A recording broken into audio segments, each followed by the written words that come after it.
គ្នាខ្ញុំឈ្មោះញៀវលុនជាម្ចាស់ហាងកាហ្វេអំបិលបច្ចុប្បន្នហ្នឹងខ្ញុំមាន2សាខាទី1ខ្ញុំមាននៅខាងសធរមុខជាមួយនឹងមួយទៀតខ្ញុំទើបតែបើកនៅខាងពេញបឹងស្នោកាហ្វេអំបិលគឺខុសប្លែកពីខាងគេមកគឺពួកខ្ញុំ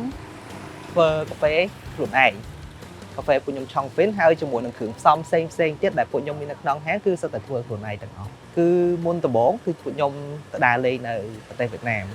ហើយយើងបាន inspire ពីខាងវៀតណាមហ្នឹងមកពីរសជាតិកាហ្វេអីផ្សេងហ្នឹងយើងញ៉ាំទៅឆ្ងាញ់ហើយគិតថានៅស្រុកយើងអត់ទាន់មានខ្ញុំក៏យកមកបំលាយទៅជារសជាតិរបស់ខ្មែរយើងអាចញ៉ាំបាននៅវៀតណាមហ្មងខ្ញុំឃើញកាហ្វេគេច្រើនហើយកាហ្វេរបស់គេប្លែកប៉ុន្តែដល់ទៅពេលយើងងាកមកខាងស្រុកយើងវិញយើងមានតែប្រហែលមុខដូចគ្នាយើងទៅហាងកាហ្វេណាក៏រសជាតិដូចគ្នានឹងដែរអញ្ចឹងខ្ញុំគិតថាយើងយកអីដែលប្លែកមកស្រុកយើងអាចវានឹងល្អជាងមុនអញ្ចឹងណាបងកាហ្វេខ្ញុំអត់ចេះញ៉ាំទេហើយពេលទៅវៀតណាមហ្នឹងខ្ញុំភ្លក់តិចទេហើយអ្នកដែលចេះញ៉ាំកាហ្វេហ្មងគឺដៃគូអាជីវកម្មរបស់ខ្ញុំម្នាក់ទៀតគ្រាន់តែខ្ញុំចូលចិត្តឆុងកាហ្វេពីឧបសគ្គដំបូងហ្មងដែលខ្ញុំគិតថាពិបាកគឺការយកចិត្តខ្លួនឯងដោយសារមុនខ្ញុំចេញលក់កាហ្វេគឺខ្ញុំនៅធ្វើការឲ្យគេដូចគ្នាហើយវាជា comfort zone អញ្ចឹងខ្ញុំត្រូវតាំងចិត្តថាយើងដើរចេញពីកន្លែងហ្នឹងអាហ្នឹងគឺជាចំណុចពិបាករបស់ខ្ញុំហ្មងប៉ុន្តែនៅពេលដែលចេញមកហើយវាអត់ដូចអីដែលយើងគិតវាពិបាកជាងហ្នឹងទៀតយើងលក់យើងអត់មានកន្លែងស្រួលបួរដូចគេទេយើងលក់ជាក្នុងតូបកាហ្វេហ្នឹងហើយយើងលក់តូបកាហ្វេហ្នឹងពេលខ្លះភ្លៀងក៏វាពិបាកក្តៅពេកក៏វាពិបាកដែរគ្រាន់ថាយើងនៅតែតស៊ូលក់មកបានអញ្ចឹងណា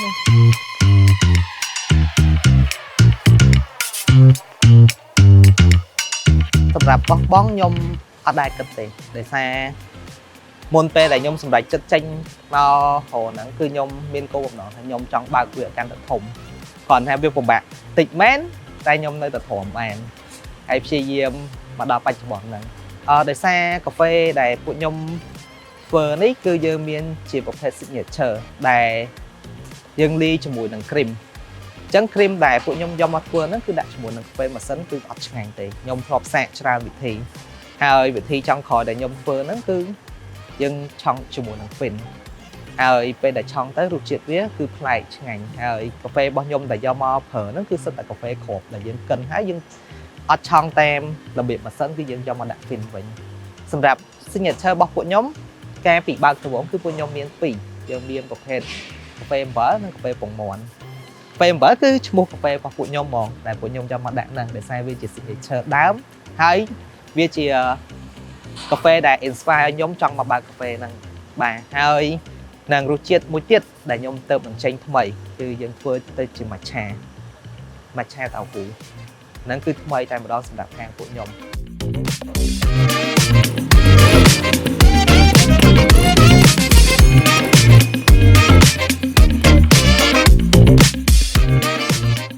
សម្រាប់ e-gate ពួកខ្ញុំដាក់តាំងពីពួកខ្ញុំទៅតែបើកហើយដោយសារពេលហ្នឹងគឺពួកខ្ញុំបើកជាលក្ខណៈ take away ហើយយើងមើលឃើញថា app e-gate ពេលហ្នឹងគឺមានការគ្រប់គ្រងច្រើនអញ្ចឹងទើបខ្ញុំតាក់ទងដាក់ជាមួយនឹងខាង e-gate សម្រាប់ដាក់ឈ្មោះ e-gate នេះគឺជួយបានច្រើនបងពីដំបូងមកគឺយើងជាហាងទូចអញ្ចឹងគឺតាម app ផ្សេងគឺគេអត់សូវ support ជាមួយនឹងប្រភេទតូបប្រភេទអីទេតែទៅពេលដែលខ្ញុំដាក់ជាមួយនឹង e-gate គេមានជួយ support ពួកយើងច្រើន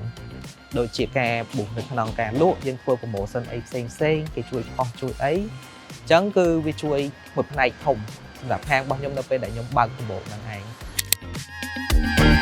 ង